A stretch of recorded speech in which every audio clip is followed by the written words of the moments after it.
et des communications. Au niveau du chapitre projet de loi, nous avons eu deux textes importants. Le premier, au titre du ministère auprès du Premier ministre chargé de l'économie et des finances, a permis d'adopter une communication et un projet de loi qui porte réglementation de ce qui va s'appeler le bureau d'information sur le crédit. C'est un projet de loi qui répond aux recommandations de l'UEMOA en ce qui concerne la transposition au plan national d'un projet de loi uniforme qui réglemente désormais le crédit et fait la promotion donc de ces bureaux dans chacun des États membres. L'objectif de ces bureaux est de mieux réguler le crédit qui est octroyé par les banques et les établissements financiers aux demandeurs de crédit, qui peuvent être des personnes physiques ou des personnes morales. L'objectif, in fine, est d'améliorer l'octroi de crédit, de contribuer à améliorer le climat des affaires aussi, en favorisant une meilleure accessibilité au crédit et en mettant en place un outil efficace d'analyse, d'évaluation, de gestion des risques qui permet donc à ceux qui prêtent d'avoir toutes les informations et les bonnes informations au moment où ils prêtent. Au titre du ministère de l'Industrie et des Mines, nous avons pris un texte qui est très important, qui est le projet de loi portant code minier. L'objectif est de dynamiser l'activité minière en Côte d'Ivoire et de relever le potentiel minier de notre pays.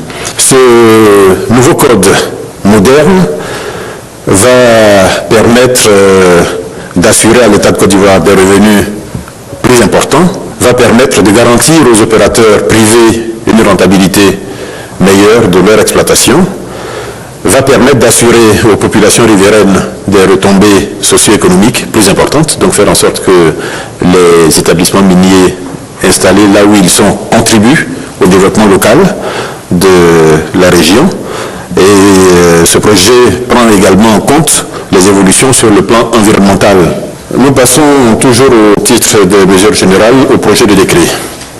Le premier projet de décret, au titre du ministère auprès du Premier ministre chargé de l'économie et des finances, concerne la ratification d'un accord de prêt pour le financement du projet de construction de routes dans la région nord-ouest de la Côte d'Ivoire. C'est un financement de 78 milliards de francs CFA, conclu entre la Banque islamique de développement et notre pays, la Côte d'Ivoire. Ce projet va permettre la construction de 175 km de routes entre Boundiali et Odiéné d'une part, et permettre également de faire la jonction entre Tengrela et la frontière malienne. L'objectif, comme vous le savez, c'est de faire en sorte que la Côte d'Ivoire joue sa part en ce qui concerne les infrastructures sous-régionales à bâtir. Donc la Côte d'Ivoire va, dans chaque cas, aller jusqu'à la frontière de notre pays et permettre donc aux pays voisins de prendre le relais de façon à ce qu'un jour notre sous-région soit totalement irriguée en route, en autoroute, en chemin de fer, etc. Le projet de décret suivant au titre du ministère de l'Industrie et des Mines, qui concerne l'adoption par le gouvernement de permis de recherche donc, qui sont octroyés à diverses sociétés. Ce décret concerne d'abord une matière qui s'appelle l'ilménite, qui est un minerai proche du fer. Ce permis est octroyé à la société Global Industrie SARL dans le département de Sassandra. Il s'agit ensuite d'un décret portant attribution d'un permis de recherche minière pour l'or à la société Dune SARL dans le département d'Agné-Bilokoro. Il s'agit ensuite d'un permis de recherche minière pour l'or à la société Dune SARL dans le département de Diéné. Il s'agit ensuite d'un permis de recherche minière pour le fer à la société Torian Manganèse et Ferro, à l'œil, Côte d'Ivoire, SA, dans le département de Sassandra et de San Pedro. Ces permis de recherche minière sont délivrés pour une période de 3 ans. Ensuite, le projet de décret suivant toujours le titre du même ministère attribue un permis, cette fois d'exploitation minière, pour un gisement d'or dans la région d'Afema, dans le département d'Aboisseau. Ce permis est délivré pour une période de 20 ans à la société Rockstone Gold SA, qui va engager évidemment tous les investissements qui vont permettre de mettre en valeur ce gisement-là. Il s'agit d'un investissement global d'une 60aine de milliards de francs CFA. C'est un projet qui va engendrer plus de 400 emplois. Nous passons ensuite au chapitre des communications. La première communication est faite au titre du ministère des Infrastructures économiques en liaison avec le ministère des Affaires étrangères.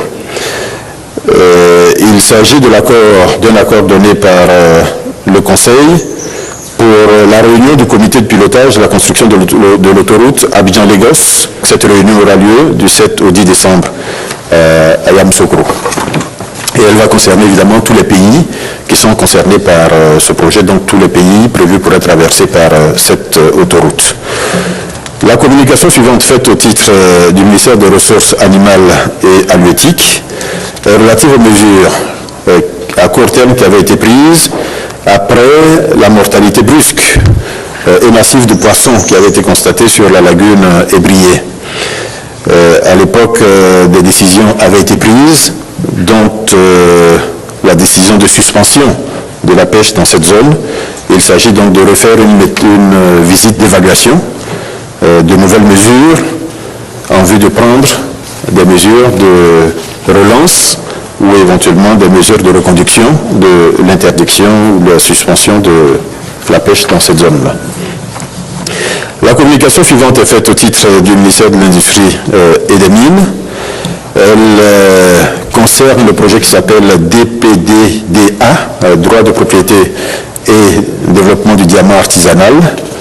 Il s'agit d'un projet qui est relativement proche du processus de Kimberley, qui, comme vous le savez, après une réunion tenue dernièrement en Afrique du Sud, a permis, en ce qui concerne la Côte d'Ivoire, de commencer à avoir la porte de sortie de l'embargo.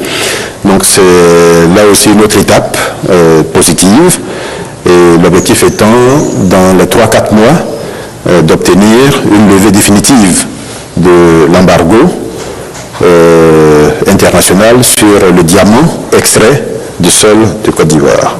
La communication suivante, faite au titre du ministère auprès du Premier ministre chargé du budget. Au niveau des recettes, il faut savoir que les recettes fiscales se sont élevées à 1652 milliards de francs CFA. 1652 milliards de francs CFA. Les recettes non fiscales, 79,2 milliards de francs CFA. Les emprunts sur marché, monétaires et financiers, et puisque c'est la voie classique de financement des économies, 555 milliards de francs CFA, et les ressources extérieures, 347 milliards de francs CFA. Et au niveau de l'exécution des dépenses, la dette publique a consommé 550 milliards de francs CFA. Les charges de personnel se sont élevées à 774 milliards de francs CFA. Les dépenses d'investissement se sont élevées à 641 milliards de francs CFA. 641 milliards de francs CFA contre un objectif de 822. La communication suivante a concerné